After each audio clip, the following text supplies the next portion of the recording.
To do the experiment, we took a straw, a bottle full of water, and two staples.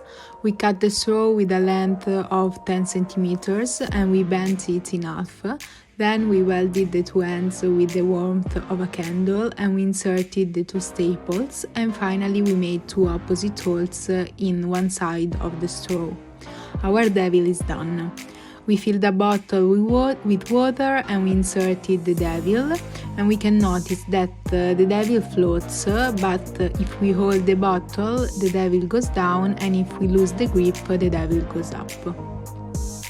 In this experiment, there are two important laws of physics relating to liquids.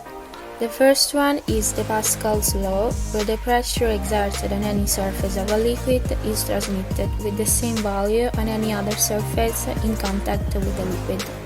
And the second one is the law of Archimedes, where a body immersed in a liquid is subject to an upward force, called the thrust of Archimedes, of intensity equal to the weight of the volume of the liquid moved. At the beginning, in the devil the air prevails over the water, and this allows it to float, remaining partially immersed.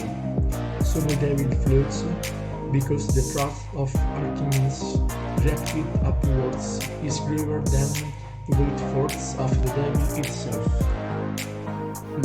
By putting pressure on the surface of the bottle, this pressure, thanks to the law of Pascal, is also transmitted to the devil placed inside it. So by pressing the bottle, we reduce its volume, so the water, which is incompressible, needs new space to occupy. The air inside the devil, on the contrary, compresses and in this way makes space for water. At this point, the water entering the devil increases its density, and therefore its weight, consequently the object sinks.